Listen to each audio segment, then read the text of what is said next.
Assalamualaikum Sobat Football United, ringan amatiran ala gua. Oke, ada beberapa informasi yang ingin gua bahas di video kali ini ya. Ada beberapa situasi dari Fabrizio Romano dulu nih ya. Gue ingin update terkait dengan Carlos Baleba. Disebutkan oleh Fabrizio Romano bahwa di beberapa hari ke depan Manchester United ini diharapkan ataupun diperkirakan ya akan mencoba dan juga berusaha juga untuk mengerti situasi dengan Brighton terkait dengan Carlos Baleba dan apakah ada ruangan untuk bernegosiasi. Situasi kesepakatan personal dengan sang pemain dinilai tidak akan ada masalah ya, karena memang Carlos Baleba disebutkan sebelumnya kalau tidak salah sangat terbuka untuk pindah ke Old Trafford, tapi tantangan terbesar ini dengan Brighton, dan Manchester United ini sedang berusaha untuk mencari celah ya. Ada juga update dari Jacobs Band kalau tidak salah yang menyebutkan juga kalau ada kemungkinan Manchester United berusaha ya ataupun mencoba untuk melakukan penawaran terkait dengan Carlos Baleba. Nah, tapi apakah ini akan menjadi apa ya? Misalnya Manchester United akan mendapatkan Carlos Baleba atau seperti apa? Menurut gue ini bukan hal yang mudah. Bukan hal yang mudah karena situasi Brighton yang diinformasikan sebelumnya akan memasang harga yang tidak murah untuk Baleba. Ada ruangan ataupun ada apa ya katakanlah ya, situasi yang harus bernegosiasi, katakanlah seperti itu, bukan cuma sekedar dengan angka tapi juga dengan cicilan dan fakta juga kalau bursa transfer ini kan juga punya deadline ya, dan untuk menuju ke deadline itu kan semakin lama semakin dekat. Jadi menurut gua ini bukan hal yang mudah, ini merupakan tantangan besar bagi Manchester United. Tapi yang menarik menurut gua justru bagaimana minat ini sangat terlihat sangat besar, dan ini kan juga disebutkan oleh beberapa media sumber-sumber yang kredibel bahwa memang Manchester United ini berminat untuk mendatangkan Carlos Baleba. Dan bersamaan dengan itu, selain memang Brighton yang mengatakan bahwa Carlos Baleba ini tidak, atau mereka tidak memiliki rencana untuk menjual Carlos Baleba, belum ada klub lain juga nih yang berminat untuk mendatangkan Carlos Baleba. Sehingga menurut gua ya, ya sekarang situasinya hanya dengan Carlos Baleba, Manchester United juga Brighton. Tapi apakah ini akan misalnya bergulir dengan cepat? Kalau menurut gue bisa jadi salah ya. Nampaknya tidak akan seperti itu sih. Ini situasi yang lebih rumit dari keadaan Manchester United yang bisa mengamankan Cunha, Mbeumo dan juga Benjamin Sesko. Kabar selanjutnya, gue ingin ke Alejandro Garnacho, di mana disebutkan oleh Fabrizio Romano ya, ada perkataan ataupun pesan Garnacho ke Manchester United. Disebutkan kalau Garnacho ini menginginkan Chelsea atau dia tetap akan stay di Manchester United dan tidak bermain sepak bola selama 6-12 bulan ke depan. Dan menurut gue ini pernyataan yang sangat arogan dari Garnacho. Di sisi lain ini juga memperlihatkan bagaimana karakter ya dari Garnacho. Dia tidak masuk skema dari Ruben Amorim, dan ya menurut gue memang jalannya adalah untuk keluar dari Manchester United. Tapi dengan justru dia membumbui proses ini, memberi apa ya, kontroversi pernyataan seperti ini yang tidak perlu. Menurut gue ini menunjukkan bagaimana egoisnya dia. Dan di sisi lain ya, ini juga penting bagaimana Garnacho sebenarnya dari sisi talenta, walaupun masih bisa diperdebatkan ya dia pemain yang katakanlah pemain yang bagus dengan usia yang masih muda, memang masih banyak kekurangan, tapi dia menunjukkan adanya potensi.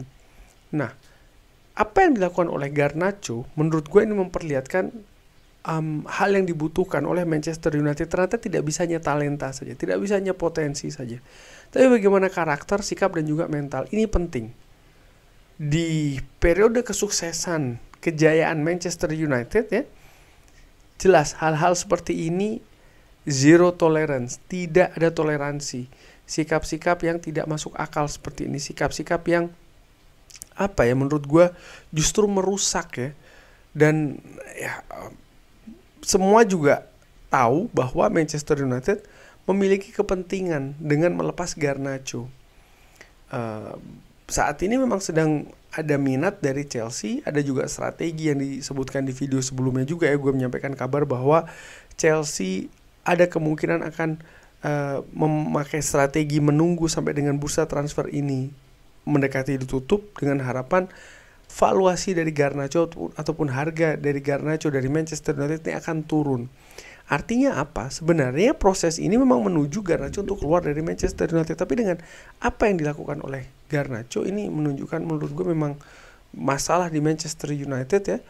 Ini lebih ke karakter dan juga mental, terutama kepada beberapa individu pemain. Dan ini kan bukan hanya terkait dengan Garnacho. Di periode-periode sebelumnya, baik itu periode dekat maupun agak jauh, kan juga sering nih Manchester United ya, ada pemain-pemain seperti ini. Gue tidak perlu menyebutkan siapa-siapa, tapi ini mau menunjukkan bahwa tidak mudah bagi manajemen ataupun tim teknis, pelatih kepala, manajer dari Manchester United untuk memperbaiki keadaan di klub. Karena ini bukan hanya soal teknis, non teknis pun juga besar ya, hal yang harus diperbaiki, mental dan juga karakter dari individu-individu yang ada di squad ini. Sementara itu, kabar dari Jadon Sancho dikabarkan ya, kalau Jadon Sancho oleh Fabrizio Romano nih, kalau Jadon Sancho tidak bisa membuat bisa pindah ya, ataupun ataupun Jadon Sancho ini tersedia untuk pasar di Eropa, klub di Eropa, ada kemungkinan besar kalau tujuan selanjutnya ini akan ke Turki. Ya, sama seperti Garnacho juga, Jadon Sancho dalam tekanan menurut gue ya untuk bisa keluar dari Manchester United. Garnacho tadi mengatakan 6-12 bulan. Mungkin dia lupa ada Piala Dunia tahun depan. Sancho pun juga punya kepentingan untuk bisa masuk ke tim nasional Three Lions di Piala Dunia, untuk bisa membalikkan keadaan karirnya. Dan menurut gue itu bisa dilakukan jelas dengan mendapatkan menit bermain yang lebih banyak. Nah, pastinya kubu dari pemain-pemain yang memang diproyeksi akan cabut dari Manchester United, mereka juga bekerja keras untuk bisa mendapatkan klub.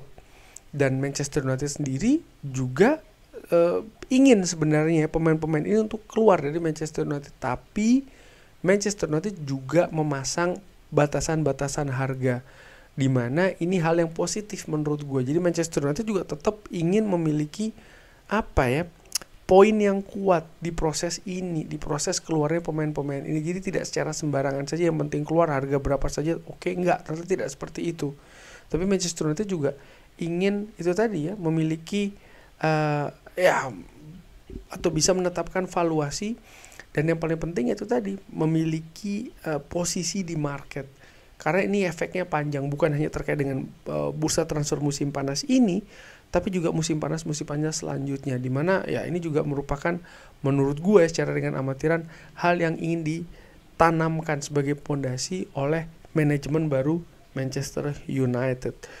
Bergerak ke kabar lainnya dari iPaper Sport, Inter Milan, Roma, Juventus dan juga Napoli semua ini bergabung dengan AC Milan terkait dengan Rasmus Højlund ya. Mereka juga menghubungi perwakilan dari Rasmus Højlund. Nah, ini masih dalam situasi yang belum pasti. Ada beberapa kabar, ada beberapa pernyataan misalnya dari kubu AC Milan ya, yang misalnya mengatakan ya oke, mereka sebenarnya agak heran nih kenapa Rasmus Højlund, kalau tidak salah dari mantan pelatih dari AC Milan Arrigo Sacchi, yang mengatakan bahwa ya Rasmus Højlund kenapa kok tidak langsung menerima tawaran dari AC Milan, ini ada apa? Padahal AC Milan ini juga merupakan sebuah klub besar ya, dengan sejarah juga yang sangat panjang dan juga sangat besar. Ya menurut gue, seperti gue katakan di video sebelumnya, Rasmus Højlund, kubu dari Rasmus Højlund sedang berhitung, sedang beranalisa, sedang melihat ya seperti apa visi dari opsi-opsi yang saat ini ada, termasuk misalnya stay di Manchester United, sehingga mereka pun juga tidak terburu-buru. Sangat menarik menurut gue, karena ini kan weekend ini Manchester United akan menjalani partai pertama menghadapi Arsenal. Nah, pemain-pemain yang seperti kayak Jadon Sancho, Garnacho, Anthony, memang menurut gue besar tidak akan masuk ke skuad Manchester United. Tapi bagaimana dengan Rasmus Højlund? Ini sangat menarik. Apakah dia akan di bangku cadangan? Apakah dia dengan bangku cadangan lalu akan dimainkan? Atau seperti apa? Yang jelas disebutkan bahwa memang Manchester United ini membuka pintu Rasmus Højlund untuk cabut.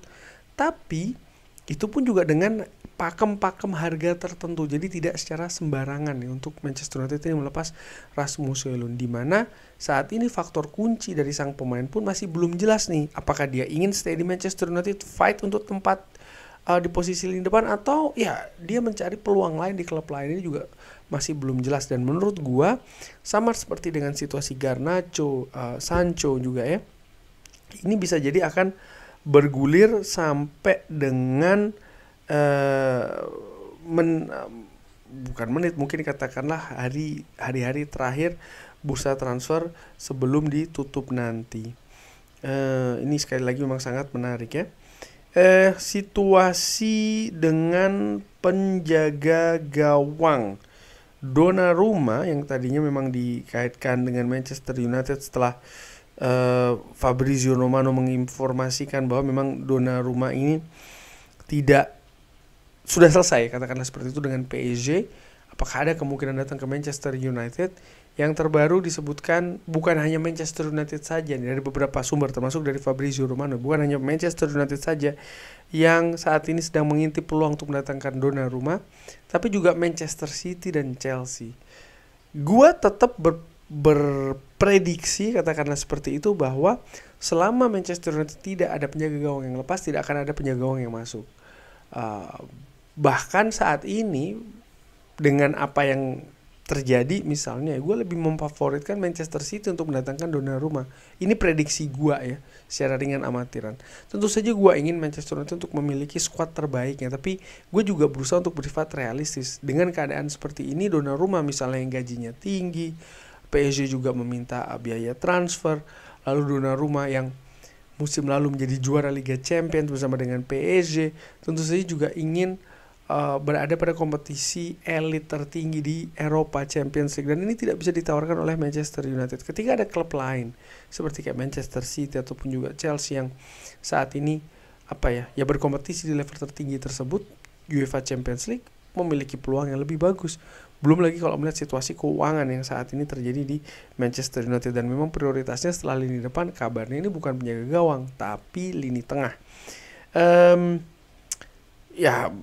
Situasi ataupun keadaan Garnacho, Sancho, Baleba, dan Rasmus Højlund menurut gue ini sangat menarik untuk diamati, karena ini akan terus bergulir ya dinamikanya sampai, menurut gue secara ringan amatiran, ini akan bergulir terus sampai batas akhir transfer dengan segala kemungkinan yang masih sangat terbuka terjadi. Misalnya Sancho, Garnacho, bisa saja mereka tidak mendapatkan klub sampai dengan bursa transfer ditutup. Dan ini menariknya, apa yang akan dilakukan oleh Manchester United? Akankah mereka dibekukan di skuad Manchester United saat ini, terlempar misalnya sampai ke tim muda ataupun tim cadangan, atau seperti apa? Ini sangat menarik. Tapi yang jelas memang nampaknya manajemen Manchester United secara realistis pun juga ingin supaya pemain ini bisa lepas ya, syukur-syukur secara permanen. Lalu situasi dengan Baleba menurut gue ini juga dengan masih banyak kemungkinan yang terjadi, bisa saja ada kejutan ya sampai dengan akhir dari transfer musim panas ini. Sama juga dengan keadaan dari Rasmus Højlund. Kurang lebih seperti itu update-update-nya ya, dan juga komentar-komentar secara ringan amatiran. Bagaimana menurut Sobat Football United? Seperti biasa, silahkan drop di kolom komen. Terima kasih sudah menyaksikan. Jangan lupa like, share, dan juga subscribe. Wassalamualaikum warahmatullahi wabarakatuh. Thank you.